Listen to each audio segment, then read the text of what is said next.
Você vê, portanto, que sensações, pensamentos e emoções de experiências passadas que chamam a atenção da mente consciente são apoiados por um exército regular de soldados de natureza semelhante, prontos para ajudar no trabalho. Por autossugestão, coloque deliberadamente em sua mente a ambição de ser bem-sucedido, mediante um objetivo principal definido, e perceba com que rapidez todas as suas habilidades latentes e não desenvolvidas de experiências passadas começarão a ser estimuladas e despertadas para agir em seu benefício. Plante na mente de um garoto, por sugestão, a ambição de se tornar um advogado, um médico, um engenheiro, um homem de negócios ou de finanças bem-sucedido. E se plantar a sugestão com profundidade suficiente e a mantiver lá por repetição, ela começará a mover o garoto para a realização daquela ambição. Se for plantar uma sugestão em profundidade, misture-a generosamente com entusiasmo, pois entusiasmo é o fertilizante que vai assegurar o rápido crescimento, bem como a permanência da sugestão. Quando aquele velho cavalheiro bondoso plantou em minha mente a sugestão de que eu era um garoto brilhante e poderia deixar minha marca no mundo se me educasse, não foi tanto o que ele disse, mas a maneira como disse que causou uma impressão muito profunda e duradoura em minha mente. Foi o jeito como ele segurou meus ombros e a confiança em seus olhos que cravaram a sugestão tão fundo em minha mente subconsciente que não tive paz até começar a dar os passos para concretizar a sugestão. Este é um ponto que gostaria de salientar com todo o poder ao meu dispor. Não é bem o que você diz, mas o tom e a maneira como diz que causam uma impressão duradoura. Segue-se naturalmente, portanto, que sinceridade de objetivo, honestidade e seriedade devem estar em tudo que é dito, caso se deseje causar uma impressão duradoura e favorável. Seja o que for que você venda com sucesso para os outros, você deve primeiro vender para si mesmo. Não faz muito tempo, fui abordado por um funcionário do governo do México, que procurou meus serviços de redator publicitário. Sua abordagem foi mais ou menos o seguinte: considerando que o senhor goza da reputação de um expoente da filosofia, da regra de ouro, e é conhecido por todos os Estados Unidos como independente, não aliado a nenhuma facção política, faria a gentileza de ir ao México, estudar os assuntos políticos e econômicos do país e, de volta aos Estados Unidos, escrever uma série de artigos para jornais recomendando ao povo norte-americano o imediato reconhecimento do México pelo governo dos Estados Unidos, etc. Ofereceram-me pelo serviço mais dinheiro do que eu talvez jamais venha a possuir na vida inteira, mas recusei a incumbência por um motivo que só vai impressionar aqueles que entendem que para influenciar os outros é necessário permanecer em paz com a própria consciência. Eu não poderia escrever de forma convincente sobre a causa do México, porque não acreditava nela. Portanto, não poderia adicionar entusiasmo suficiente à minha redação para torná-la eficiente, mesmo que estivesse disposto a prostituir meu talento e colocar minha caneta em uma tinta que sabia ser lamacenta. Não vou me esforçar mais para explicar minha filosofia nesse caso, porque quem está suficientemente avançado no estudo da autossugestão não precisará de mais explicações, e quem não está não conseguiria entender. Nenhum homem pode se permitir expressar em atos ou palavras aquilo que não está em harmonia com sua crença. Se faz isso, deve pagar com a perda da capacidade de influenciar os outros. Por favor, leia o parágrafo anterior em voz alta. Vale a pena enfatizar pela repetição que a inobservância desse princípio constitui as rochas e recifes, nos quais os objetivos principais definidos de muitos homens colidem e se despedaçam. Não creio que eu possa me permitir tentar enganar alguém sobre qualquer coisa, e sei que não posso me permitir enganar a mim mesmo. Isso destruiria o poder da minha caneta e tornaria minhas palavras ineficazes. Só quando escrevo com o fogo do entusiasmo ardendo em meu coração, minha escrita impressiona os outros favoravelmente. Só quando falo com o coração inflamado pela convicção em minha mensagem, posso comover a plateia para que aceite a mensagem. Gostaria que você também lesse o parágrafo anterior em voz alta. Sim, gostaria que você guardasse isso na memória. Mais que isso, gostaria que escrevesse e colocasse onde possa servir de lembrete diário de um princípio, ou melhor, de uma lei tão imutável quanto a lei da gravidade, sem a qual você jamais poderá se tornar uma força no seu campo de trabalho. Houve ocasiões, e muitas, em que me pareceu que permanecer fiel a esse princípio significaria passar fome. Houve muitas ocasiões em que meus amigos mais próximos e meus consultores de negócios insistiram com vigor para eu maneirar minha filosofia a fim de obter vantagens necessárias aqui e ali. Mas, de algum modo, consegui me manter firme nela, principalmente, suponham, porque sempre preferi a paz e a harmonia em meu próprio coração do que ganho material que pudesse obter comprometendo minha consciência. Por mais estranho que pareça, minhas deliberações e conclusões sobre a recusa de estrangular minha consciência raramente baseiam-se no que é normalmente chamado de honestidade. O que faço ao me abster de escrever ou falar qualquer coisa em que não acredite é unicamente uma questão de honra entre minha consciência e eu. Tento expressar o que meu coração dita, porque tenho o objetivo de dar corpo a minhas palavras. Poderia dizer que meu motivo baseia-se mais em autointeresse do que em desejo de ser justo com os outros. Embora nunca tenha desejado ser injusto com ninguém, tanto quanto posso me analisar. Nenhum homem pode se tornar um mestre em vendas se cede à falsidade. A falha acabará se revelando, e ainda que ninguém jamais o pegue em flagrante, expressando que não acredita, as palavras irão fracassar no cumprimento da finalidade, porque ele não pode lhes dar corpo, se elas não vêm do coração e não são combinadas com entusiasmo genuíno e inabalável. Gostaria que você também lesse o parágrafo anterior em voz alta, pois ele abrange uma grande lei que você deve entender e aplicar antes de se tornar uma pessoa de influência em qualquer atividade. Fazendo esses pedidos pelo bem da ênfase, não estou tentando tomar liberdades indevidas com você. Dou-lhe crédito total como um adulto pensante e uma pessoa inteligente. Ainda assim, sei o quanto é provável você pular essas leis vitais, sem ficar suficientemente impressionado para torná-las parte de sua filosofia diária. Conheço suas fraquezas, porque conheço as minhas. Foi preciso 25 anos de altos e baixos, a maioria de baixos, para gravar essas verdades básicas em minha mente, de modo que me influenciassem. Tentei as verdades e seus opostos, portanto, posso falar não como alguém que apenas acredita em sua solidez, mas como alguém que conhece. E a que me refiro por essas verdades? Para que você não me entenda mal e para que essas palavras de advertência não transmitam um significado abstrato. Por essas verdades, quero dizer o seguinte: você não pode se permitir sugerir a outra pessoa, por palavras ou ações, aquilo em que não acredita. Com certeza, isto é claro o suficiente. E o motivo pelo qual você não pode se permitir isso é o seguinte: se comprometer sua consciência, não demorará muito para não ter mais consciência, pois ela irá falhar em guiá-lo, assim como um despertador fracassa em acordá-lo se você não presta atenção nele. Com certeza, isso também é claro o suficiente. E como é que você virou uma autoridade nesse assunto vital? Você pode perguntar. Sou uma autoridade porque experimentei o princípio até saber como ele funciona. Mas você pode perguntar: como vou saber que você está dizendo a verdade? A resposta é que você só saberá experimentando por si e observando outros que apliquem fielmente esse princípio e aqueles que não aplicam.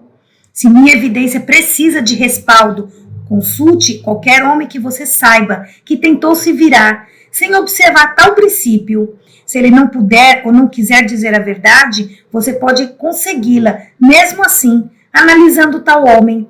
Existe apenas uma coisa no mundo que confere ao homem poder real e duradouro: caráter. Reputação tem em mente, não é caráter. Reputação é o que as pessoas acreditam ser. Caráter é o que as pessoas são. Se você pretende ser uma pessoa de grande influência, seja uma pessoa de verdadeiro caráter. Caráter é a pedra filosofal com a qual todos que a possuem podem transformar o metal comum de sua vida em ouro puro. Sem caráter, você não tem nada, não é nada e não pode ser nada, exceto um amontoado de carne, ossos e cabelos, valendo uns $25. Caráter é algo que você não pode mendigar, roubar ou comprar. Você só o consegue construindo e só pode construí-lo com seus pensamentos e ações e de nenhuma outra maneira. Com o auxílio da autossugestão, qualquer pessoa pode construir um caráter sólido, não importando o seu passado. Como encerramento adequado para esta lição, desejo enfatizar que todos que têm caráter possuem entusiasmo e personalidade suficientes para atrair outros que tenham caráter. Você agora será instruído sobre como desenvolver entusiasmo, caso ainda não possua esta rara qualidade. As instruções serão simples, mas pobre de você se não valorizá-las por conta disso. Primeiro, complete o restante deste curso, pois nas próximas lições há outras instruções importantes que devem ser coordenadas com esta. Segundo, se ainda não o fez, escreva seu objetivo principal definido em uma linguagem clara e simples. E a seguir, escreva também o plano com que pretende transformar seu objetivo em realidade. Terceiro, leia a descrição do objetivo principal definido toda noite, pouco antes de deitar. Enquanto lê, veja-se na imaginação de plena posse do objetivo. Faça isso com plena fé em sua capacidade de transformar seu objetivo principal definido em realidade. Leia em voz alta com todo o entusiasmo de que dispõe, enfatizando cada palavra. Repita a leitura até a vozinha dentro de você dizer que seu objetivo será realizado. Às vezes, você sentirá o efeito dessa voz interior na primeira vez que ler o objetivo principal definido.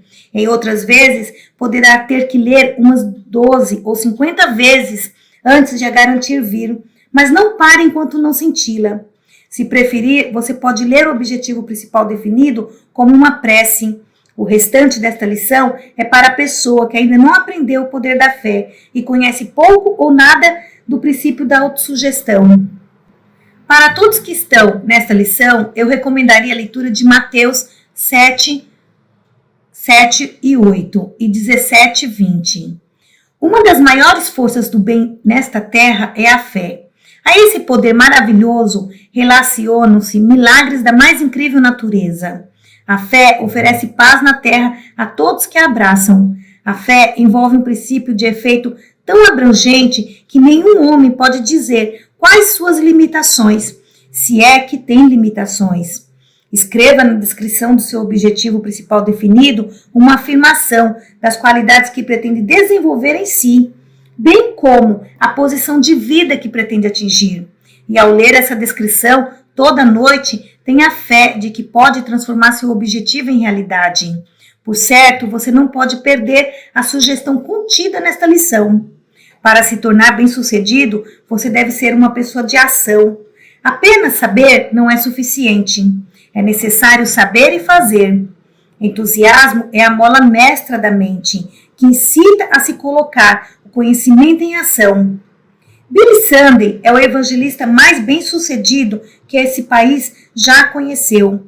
Para estudar sua técnica e verificar seus métodos psicológicos, o autor deste curso acompanhou 3 campanhas do Reverendo Sunday.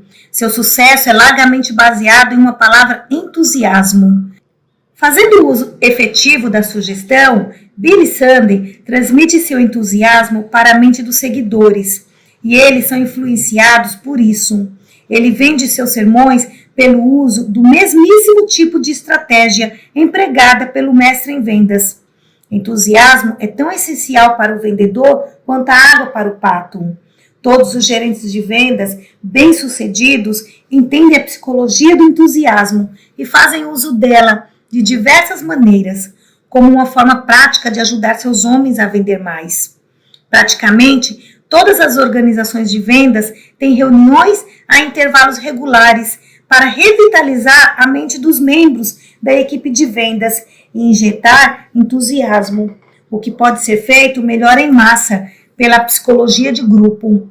As reuniões de vendas poderiam muito apropriadamente ser chamadas de reuniões revivalistas, pois o objetivo é renovar o interesse e despertar o entusiasmo que permitirão ao vendedor encarar a luta com ambição e energia renovadas. Durante sua gestão como gerente de vendas da empresa National Cash, que mais tarde ficou famosa na indústria de automóveis, encarou uma situação muito embaraçosa que ameaçou acabar com seu cargo, bem como de todos os milhares de vendedores sob sua direção.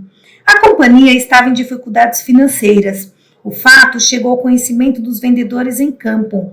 O resultado foi que perderam o entusiasmo. As vendas começaram a cair até a situação ficar tão alarmante que foi convocada uma reunião geral das equipes de vendas, a ser realizada na fábrica da companhia em Dayton, Ohio.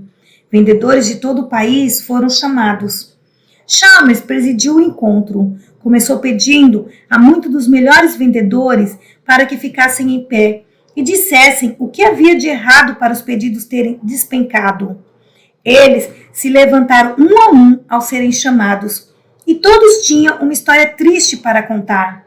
As condições dos negócios estavam ruins, o dinheiro estava escasso, as pessoas estavam segurando as compras para depois da eleição presidencial, e etc. Quando o quinto homem começou a enumerar as dificuldades que o impediam de alcançar a cota normal de vendas, Chalmers pulou em cima de uma mesa, levantou as mãos pedindo silêncio e disse: "Pare! Faremos um intervalo de 10 minutos enquanto meus sapatos são engraxados." Então, virou-se para o menino negro sentado perto dele e solicitou que trouxesse seus apetrechos e engraxasse seus sapatos, bem em cima da mesa onde ele estava. Os vendedores na plateia ficaram embasbacados. Alguns pensaram que Chalmers houvesse perdido a cabeça de repente. Começaram a cochichar entre si. Enquanto isso, o menino negro engraxou um sapato e depois o outro, levando bastante tempo e fazendo o serviço de primeira. Concluído o trabalho, Chalmers deu uma moeda ao garoto e então continuou seu discurso. "Quero que cada um de vocês dê uma boa olhada nesse menino negro. Ele tem uma concessão para engraxar sapatos em toda a fábrica e escritórios. Seu antecessor era um rapaz branco, consideravelmente mais velho, e apesar de a companhia subsidiá-lo com um salário de $5 por semana, ele não conseguia ganhar a vida nessa instalação, onde milhares de pessoas trabalham. Esse menino negro não só ganha bem, sem qualquer subsídio da companhia, como na verdade está poupando dinheiro de seus ganhos toda semana, trabalhando sob as mesmas condições, nas mesmas instalações, para as mesmas pessoas. Agora, quero fazer uma pergunta. De quem era a culpa se o rapaz branco não conseguia mais negócios? Dele ou dos clientes? A resposta veio em um poderoso rugido da multidão. Era culpa do garoto, é claro. Então, respondeu Chalmers, agora quero dizer o seguinte.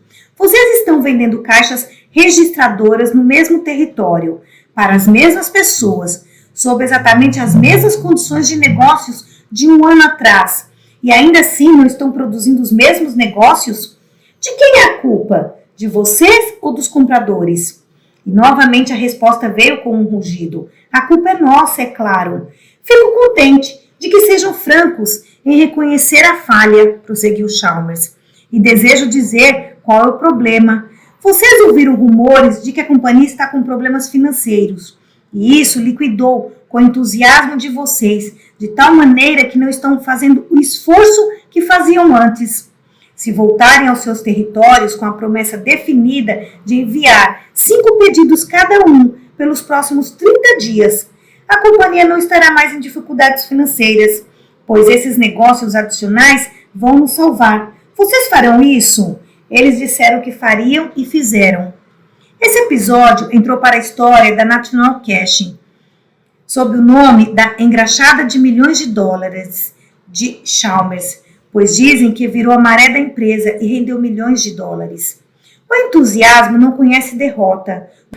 O gerente de vendas, que sabe como enviar um exército de vendedores entusiasmados, pode fixar o preço dos seus serviços e, mais importante ainda, pode aumentar a capacidade de ganho de todas as pessoas sob sua direção.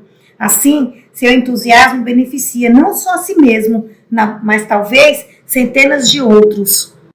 Entusiasmo nunca é uma questão de sorte. Existem certos estímulos que produzem entusiasmo, sendo mais importante os seguintes. Primeiro, ocupação no trabalho que mais se ama. Segundo, ambiente onde se entra em contato com outros que sejam entusiasmados e otimistas. Terceiro, sucesso financeiro. Quarto, domínio completo e aplicação das 16 leis do sucesso no trabalho diário. Quinto, boa saúde. Sexto, conhecimento de que serviu aos outros de alguma maneira útil. Sétimo, boas roupas, apropriadas para as necessidades da ocupação. Essas 7 fontes de estímulo são autoexplicativas, com exceção da última. A psicologia das roupas é entendida por muita pouca gente e é por isso será aplicada em detalhes. As roupas constituem a parte mais importante da arrumação de que toda pessoa precisa para se sentir autoconfiante, esperançosa e entusiasmada. A psicologia das roupas boas. Quando as boas novas chegaram do palco da guerra em 11 de novembro de 1918, minhas posses mundanas eram poucas coisas maiores do que no dia em que vim ao mundo. A guerra havia destruído meu negócio e tive que recomeçar. Meu guarda-roupa consistia de 3 ternos de passeio bem gastos e 2 uniformes de que eu não precisava mais. Sabendo muito bem que o mundo forma suas primeiras e mais duradouras impressões de um homem pelas roupas que ele usa, não demorei em visitar meu alfaiate. Felizmente, meu alfaiate me conhecia há muitos anos, por isso não me julgava inteiramente pelas roupas que eu vestia. Se eu fizesse, eu estaria ralado.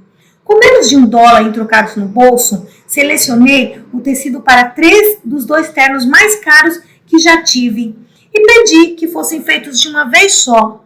Os 3 ternos custaram $375. Nunca esquecerei do comentário do alfaiate enquanto tirava minhas medidas. Olhando primeiro para as 3 peças de tecidos caros que eu havia selecionado e depois para mim, ele perguntou: homem de $1 ao ano, é? Não, respondi. Se tivesse tido a sorte de entrar numa folha de pagamento de $1 ao ano, eu agora teria dinheiro suficiente para pagar esses ternos. O alfaiate me olhou surpreso. Acho que não entendeu a piada. Um dos ternos era de um belo cinza escuro, um era azul escuro, outro era azul claro com riscas. Felizmente, eu tinha crédito com meu alfaiate, por isso ele não perguntou quando eu pagaria os ternos caros. Eu sabia que poderia e iria pagar no tempo devido, mas teria conseguido convencê-lo disto? Era esse o pensamento que passava por minha cabeça, com a esperança de que a questão não viesse à tona. A seguir, visitei minha loja de roupas, onde comprei 3 ternos mais baratos e um estoque completo das melhores camisas, gravatas, colarinhos, meias e roupas de baixo. Minha conta na loja foi mais de $300. Com um ar de prosperidade, assinei a nota despreocupadamente e a devolvi para o vendedor, com instruções para entregar minhas compras na manhã seguinte. A sensação renovada de autoconfiança e sucesso começou a me envolver antes mesmo de eu estar vestido com as novas compras. Eu estava fora da guerra e com $675 de dívidas, tudo em menos de 24 horas. No dia seguinte, o primeiro dos 3 ternos comprados na loja foi entregue. Coloquei-o na mesma hora, enfiei um lenço de seda no bolso externo do casaco, meti os $50 do penhor de meu anel no bolso das calças e caminhei pela Avenida Michigan de Chicago, me sentindo tão rico quanto Rockefeller. Cada peça que eu vestia, desde a roupa íntima, era da melhor qualidade. O fato de que não estavam pagas não era da conta de ninguém, exceto minha, do meu alfaiate e da loja. Toda manhã eu me vestia com uma roupa totalmente nova e caminhava pela mesma rua, exatamente à mesma hora. Por acaso, era a hora em que o certo editor, rico, geralmente andava pela mesma rua a caminho do almoço. Eu tomava a iniciativa de cumprimentá-lo todos os dias e ocasionalmente parava para um dedo de prosa. Cerca de uma semana depois desses encontros diários, certo dia decidi ver se o editor me deixaria passar sem falar comigo. Observando de soslaio, olhei reto em frente e fui passando. Ele parou e fez um sinal para eu ir para a beira da calçada. Colocou a mão em meu ombro, olhou-me dos pés à cabeça e disse: "Você parece muito próspero para um homem que acaba de deixar os uniformes de lado. Quem faz suas roupas?" "Bem", eu disse, "o Wick Seller fez esse terno." Ele então quis saber em que tipo de negócios eu estava envolvido. Aquela atmosfera arejada de prosperidade que eu usava, junto com um terno novo e diferente a cada dia, havia atraído a curiosidade dele. O que eu esperava que acontecesse? Batendo as cinzas do meu Havana perfeito, eu disse: estou preparando uma nova revista que irei publicar." "Uma nova revista, é?" ele indagou. "E como vai chamá-la?" "A Regra de Ouro de Rio." "Não esqueça", disse meu amigo editor, "que sou do ramo de impressão e distribuição de revistas. Talvez possa atender você." Aquele foi o momento que eu estava aguardando. Eu tinha aquele exato momento e praticamente aquele exato local em mente enquanto comprava os ternos novos. Mas é necessário lembrar que a conversa nunca teria acontecido se o editor tivesse me observado caminhar pela rua dia após dia com cara de cachorro escorraçado, um terno amassado e um olhar de pobreza. Uma aparência de prosperidade sempre chama a atenção, sem uma única exceção que seja. Além disso, uma aparência de prosperidade atrai atenção favorável, porque o único desejo dominante em todo o coração humano é ser próspero. Meu amigo editor convidou-me para almoçar em seu clube. Antes do café e do charuto serem servidos, ele havia feito eu desistir do contrato para imprimir e distribuir minha revista. Eu havia até consentido que ele me fornecesse o capital sem cobranças de juros. Para benefícios daqueles que não estão familiarizados com o mercado editorial, posso informar que é necessário um capital considerável para se lançar uma nova revista com distribuição nacional. Uma quantia tão elevada de capital, com frequência, é difícil de se conseguir, mesmo com as melhores garantias. O capital necessário para lançar a minha revista, que talvez você tenha lido, era muito superior a $30.000. E cada centavo foi levantado com uma fachada, criada principalmente por boas roupas.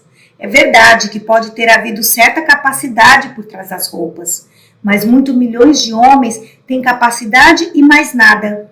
E nunca se ouve falar deles fora da comunidade limitada em que vivem.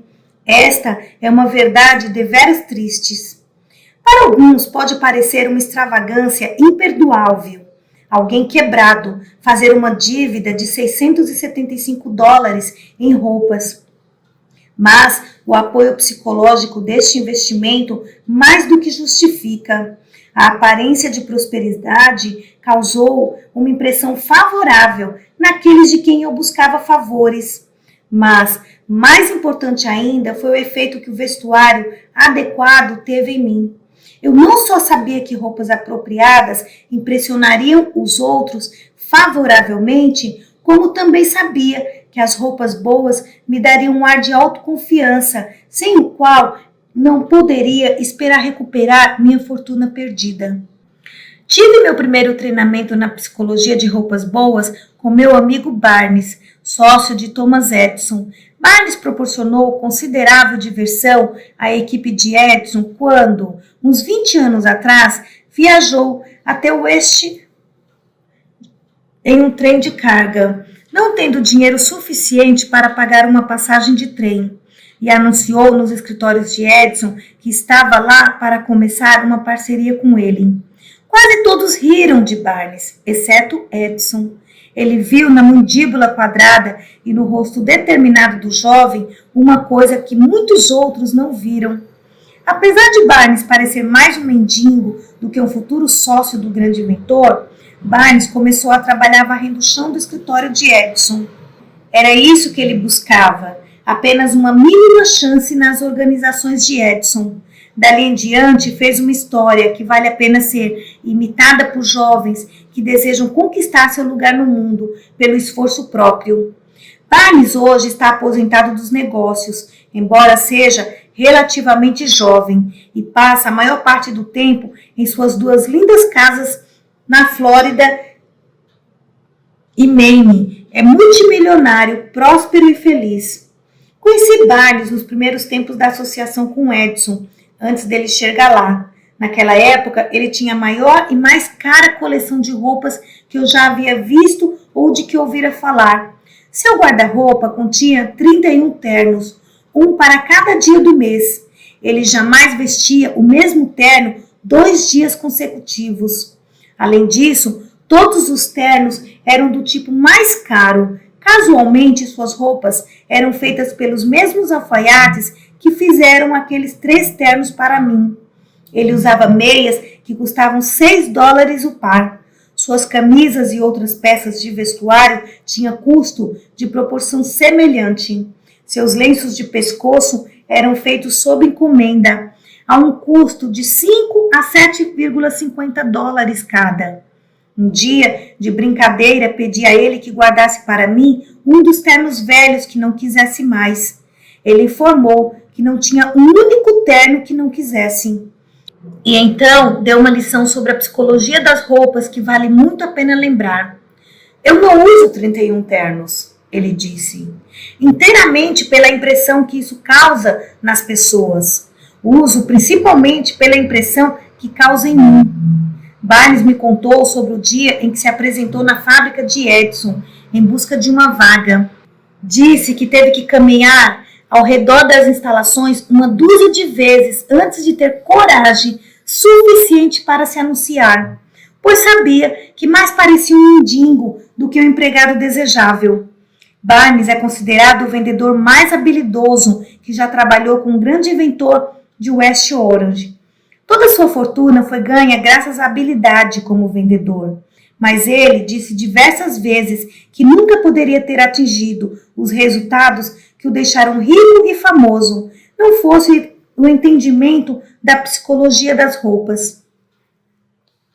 Já conheci muitos vendedores nessa vida. Nos últimos 10 anos, treinei e direcionei pessoalmente os esforços de mais de 3.000 homens e mulheres de vendas.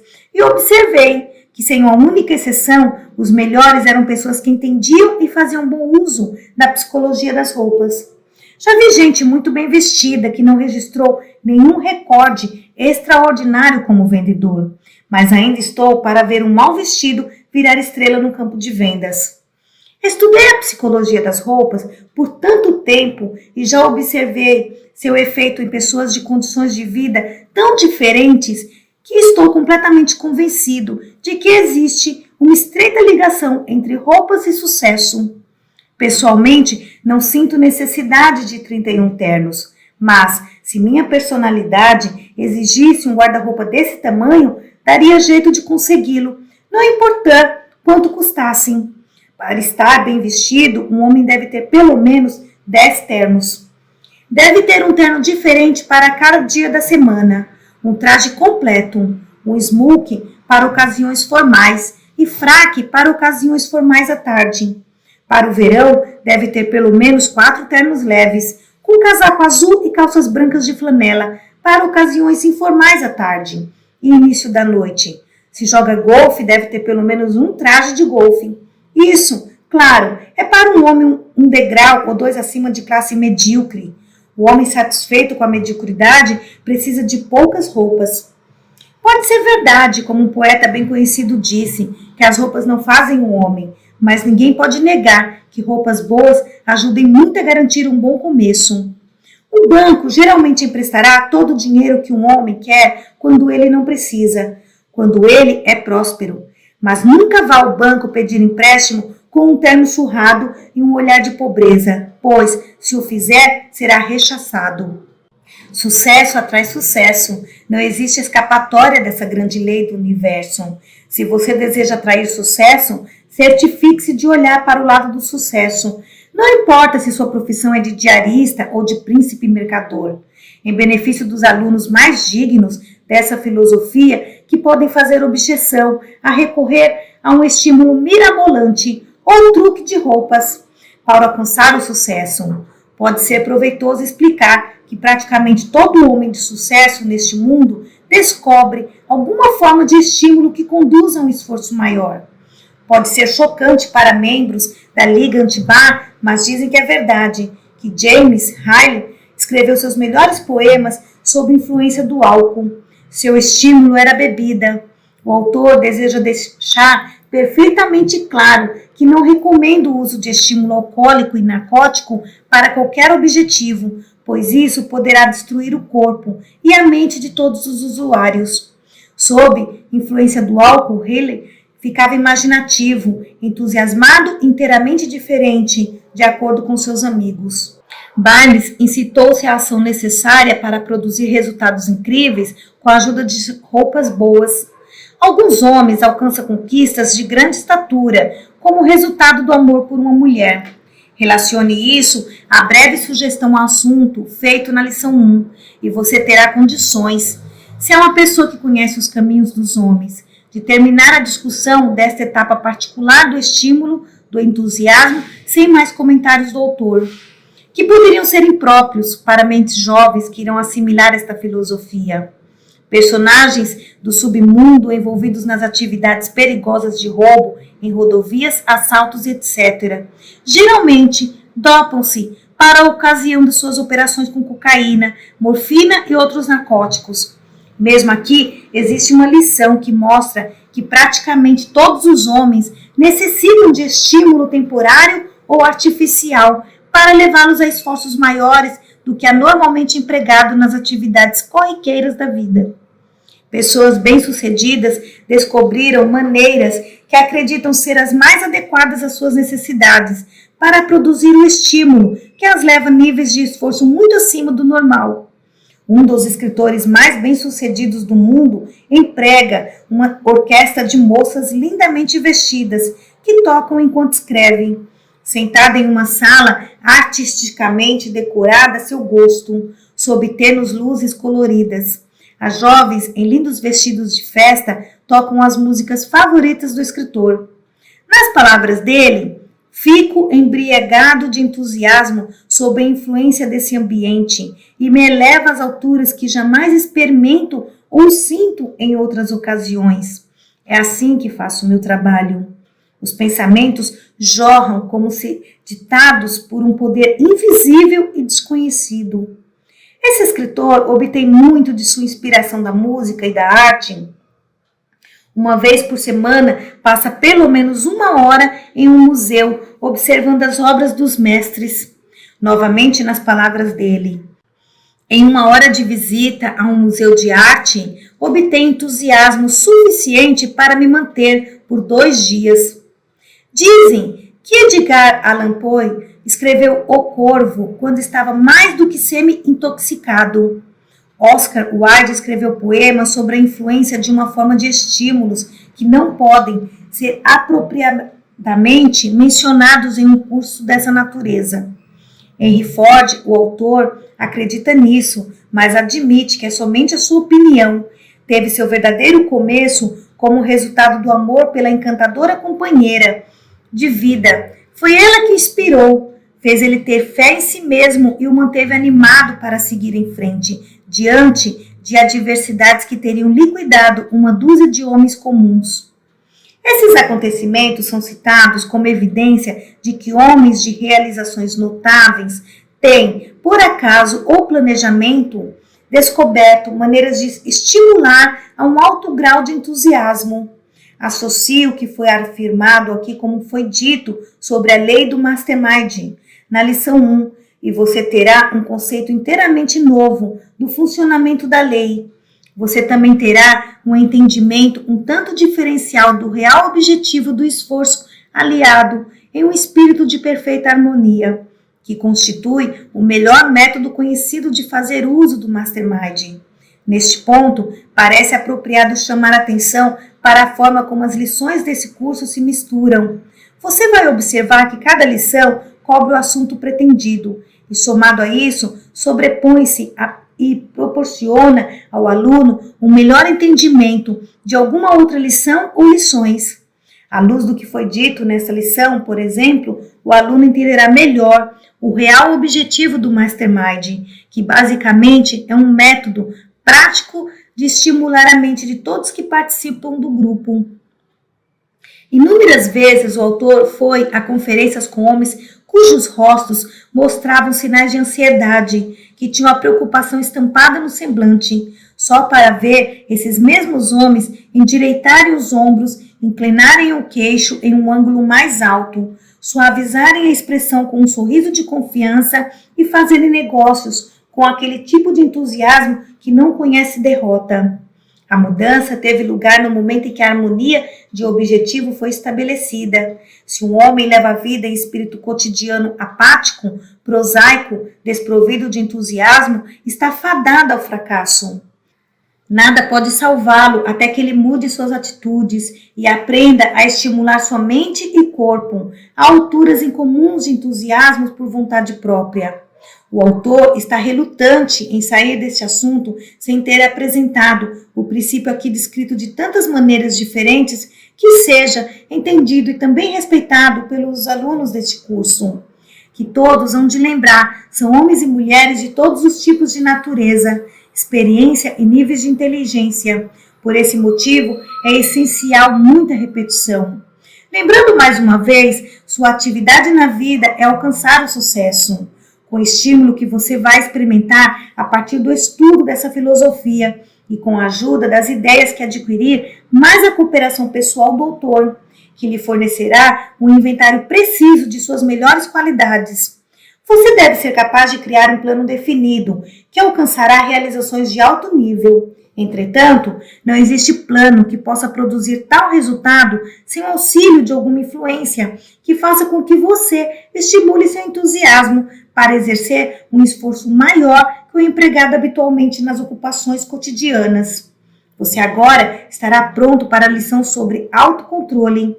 Ao ler a próxima lição, você vai observar que tem importância vital nesta aqui, assim como esta tem ligação direta com as anteriores sobre o objetivo principal definido, autoconfiança, iniciativa e liderança e imaginação. A próxima lição descreve a lei que atua como influência estabilizadora de toda essa filosofia. Os 7 cavaleiros mortais. Uma visita ao autor depois da lição. Os 7 cavaleiros são rotulados na seguinte ordem: intolerância, ganância, vingança, egotismo, desconfiança, ciúmes e... ponto de exclamação. O pior inimigo de qualquer homem anda em círculos, debaixo do seu próprio chapéu. Se você pudesse se ver como os outros lhe veem, os inimigos que abrigam em sua personalidade poderiam ser descobertos e despejados. Os 7 inimigos aqui descritos são os mais comuns e levam milhões de homens e mulheres ao fracasso sem serem descobertos. Avalie-se cuidadosamente e descubra quanto dos 7 você está abrigando. Você vê na imagem 7 guerreiros mortais, do nascimento à morte. Todo ser humano deve combater esses inimigos. Seu sucesso será amplamente medido pela forma como gerencia suas batalhas contra esses cavaleiros. Enquanto observa a figura, você vai dizer, claro, que é só imaginação. É verdade, a figura é imaginária, mas os cavaleiros velozes da destruição são reais. Se esses inimigos cavalgassem abertamente em cavalos reais, não seriam perigosos, pois poderiam ser cercados e neutralizados. Mas cavalgam invisíveis na mente dos homens. Trabalham tão silenciosa e sutilmente que muita gente nem reconhece sua presença.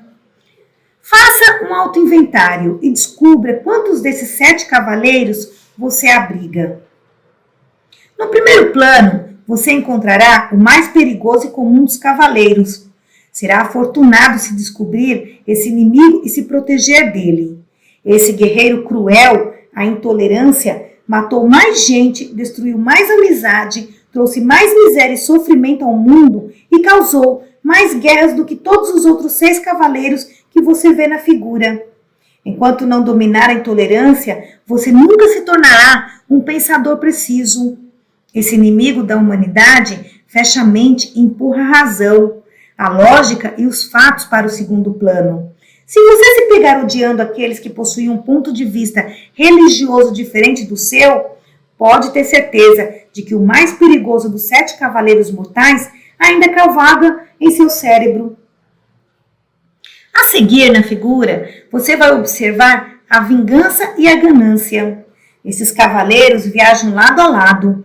Onde um é encontrado, o outro está sempre por perto. A ganância deforma o cérebro do homem de tal forma que ele quer construir uma cerca ao redor do terreno e manter todos os outros do lado de fora. Esse inimigo faz homens acumularem milhões e milhões de dólares de que não precisam e que nunca usarão. Esse inimigo faz o homem espremer até a última gota de sangue de outros homens. E graças à vingança que cavalga ao lado da ganância, a pessoa desafortunada que dá espaço mental para esses gêmeos cruéis não se contenta apenas em tomar os pertences dos outros. Também quer destruir sua reputação. Vingança é uma espada nua. Não tem punho nem guarda. Manejarias essa espada do Senhor? Tua pegada é firme e forte? Mas, quanto mais firme agarras a lâmina, mais mortal o golpe que desferes. Faz-se uma ferida profunda em tua mão. É teu sangue que deixa o aço rubro. E quando tiveres desferido o golpe, quando a lâmina tombar de tua mão, em vez de no coração do inimigo, tu podes encontrá-la embanhada no teu próprio. Se quiseres saber o quanto a inveja e a ganância são mortais, estude a história de todo homem que agiu para se tornar líder deste mundo. Se não deseja realizar um programa de pesquisa tão ambicioso, estude as pessoas ao seu redor, aquelas que tentaram e estão tentando agora construir seu ninho à custa dos outros. Ganância e vingança situam-se nas encruzilhadas da vida, onde desviam pessoas que pegariam a estrada que leva ao sucesso para a via do fracasso e da miséria. É parte de sua tarefa não permitir que elas interfiram quando você se aproxima dessas encruzilhadas. Indivíduos e nações decaem rapidamente onde a ganância e a inveja permanecem na mente daqueles que dominam. Dê uma olhada no México e na Espanha. Se deseja saber o que acontece a invejosos e gananciosos. O mais importante de tudo, dê uma olhada em si mesmo e certifique-se de que esses 2 inimigos mortais não estão cavalgando em seu cérebro.